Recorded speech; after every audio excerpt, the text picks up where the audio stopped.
I left the United States because I couldn't afford to live in the United States. Let's get right to it. My name is Nada. Buenos dias. Tuning in live from Costa Rica. I decided to start a series of videos on YouTube where I just talk to the camera. I get used to talking to the camera. I also get used to being more visible, sharing more of my story, etc. This was inspired by Glow Atanmo. My apologies if I'm mispronouncing her name, but she did a series of like 100 videos or something, and to also get used to speaking, but she said it changed her life. And I'm in Costa Rica on a super moon, the last full moon of 2025. So I was like, let's go for it. It's time for a new change. It's time for a big shift. So let's talk about it.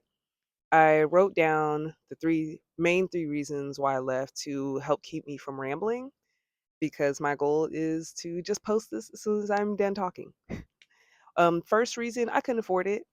So I graduated from school with my bachelor's degree and worked all these different jobs and got certifications in other skill sets to build my resume. I did all the things, right?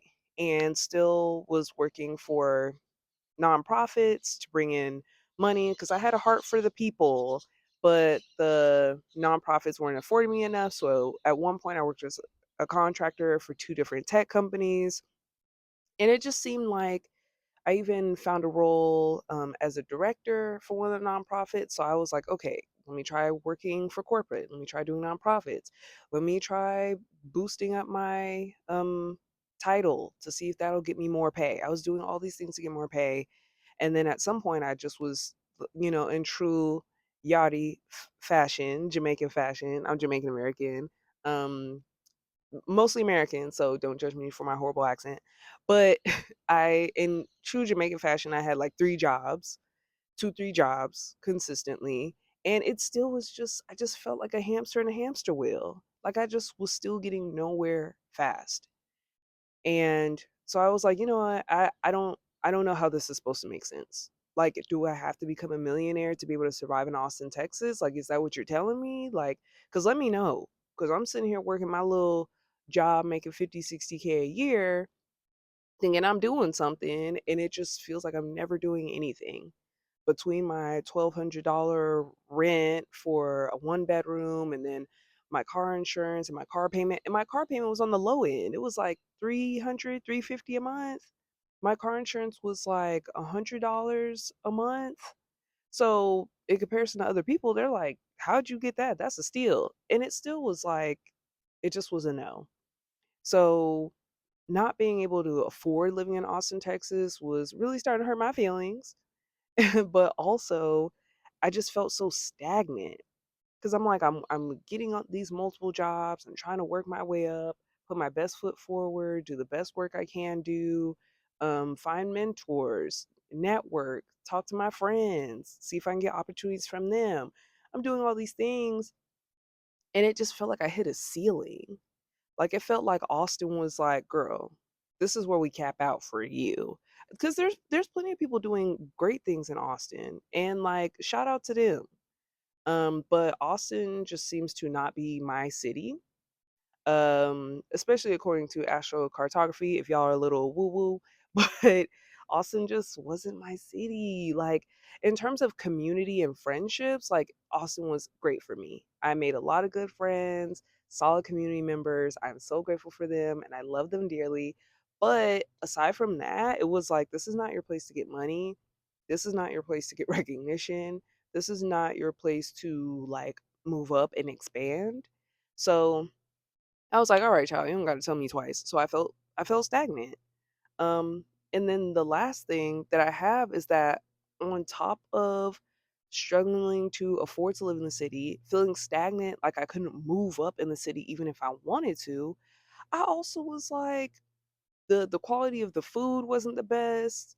The quality of life wasn't the best. Like, I was like, and I feel like this is probably a more broad United States thing, especially now under the new administration, and the FDA is cutting this and that and all these requirements and tests that like our food quality had to pass is just going down the drain. Like I was like, okay, for me to be going through all this just to still not be able to afford organic food or high quality meats, or the air is whatever, or the water got mad bleach or whatever in it, like mad chemicals and fluoride, all that stuff all up in the water. I'm like there were times where I would brush my teeth and the water smelled like bleach, like for real. Like it was too much. So I was like, not I'm fighting for my life just to still have to keep fighting for my life. so so that's how I ended up in Costa Rica. Straight up. I had been planning on moving out of the country. I first lived abroad in 2015 in the Dominican Republic, and not necessarily my cup of tea, to each their own, but dark skinned people, they think everyone's Haitian. Colorism is bad. They didn't treat me well. Okay. I'm gonna say that. So I was like, okay, but I got enough good things out of being in the Dominican Republic that I was like, maybe I should try living abroad, period.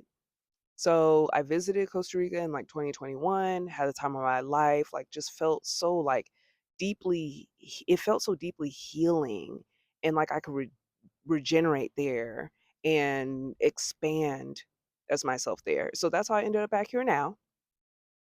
And my little sister came along with me. So bravo to that. I didn't have to come on myself. And there's more to the story, but I just to start off, I left the United States because I couldn't afford to be in the United States.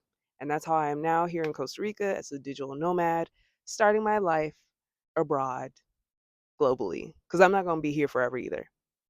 So, yeah, if you like this, give me a thumbs up, like, comment, subscribe, all of those things. And I'm going to bring y'all more and in my attempt to be more visible myself.